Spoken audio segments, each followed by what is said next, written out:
Sadguru Nath Maharaj Ki Jai, and welcome to Jagadambe Reads the Holy Books of India, Bhaktavijaya133. As you may remember, the Brahmins started looking at Krishna in a new way. Like the sun, he shines on everyone. So this life of the world is the same. When the rain falls upon the earth, the land, and the mountains are the same to it. Just so this noble Yadava is alike to all creatures. So this holder of the Sharanga bow, in his quality-less form, has no recognition of mine and thine. He has no thought whatever of caste or family. When considering his relation to the 6 enemies of the soul, lust, anger, covetousness, affection, pride, and envy, they never apply to him. Even the very words wrong thinking have no relation to him. In body, mind, and speech, he is the dearest relative of the lowly. With his generous mind, he loves his bhaktas without limit.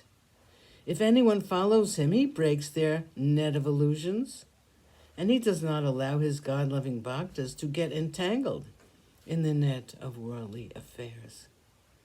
The mother of Nama, in our very presence, entered into much discussion and became greatly troubled in her mind. The Rishikeshi, Lord of the Heart, the performer of wonders, held Nama to his heart and embraced him. As one looks upon his beautiful form, one forgets one's own body. As one remembers his feet, the mind becomes fully absorbed in him.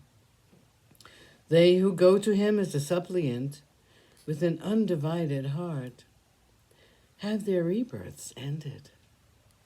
The life of the world, hearing these words of noble Brahman, smiled. God in his Sagun form. Then he changed his form from that of a citizen and showed the form in which his attributes are manifested. He gave Nama an embrace and lovingly held him to his heart. Rishikeshi, the Lord of the Heart, gave the Brahmins his blessing and showed them also his true form. Even Sharada, the goddess of learning, finds it impossible to describe the beauty of that form.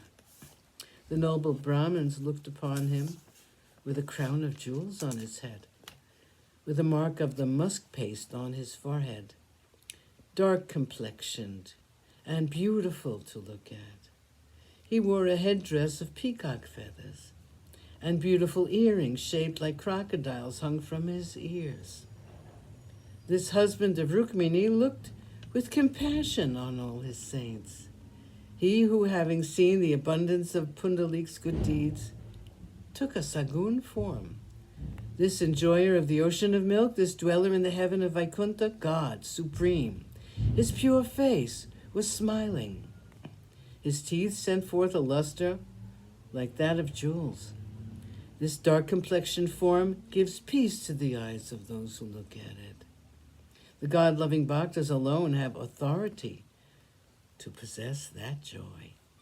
As they bring into their imagination the Lord of the Yadus, they acquire many forms of joyous love. This merciful to the lowly wore the Kashtub jewel and the Vijayanti garland. On his breast was the Sri Vatsa mark, which was his ornament of love. His dark-skinned body had been rubbed over with sandalwood paste. His lotus eyes were beautiful. He had in his hand the conch shell and the disc. His hands were placed on his hips. His dark-complexioned body was clothed in a yellow robe. It is this appearance which rests in the hearts of his bhaktas. Sri Hari, along with his wife Lakshmi, had his feet placed parallel on the brick. The limitless number of foot ornaments were, so to speak, so many Daityas and Danavas. When this divine light manifested itself, it lighted up the whole universe. Even the sun, seeing that light, hid itself. Sadguru Nath Maharaj Ki Jai. Thank you for coming. I hope you come again.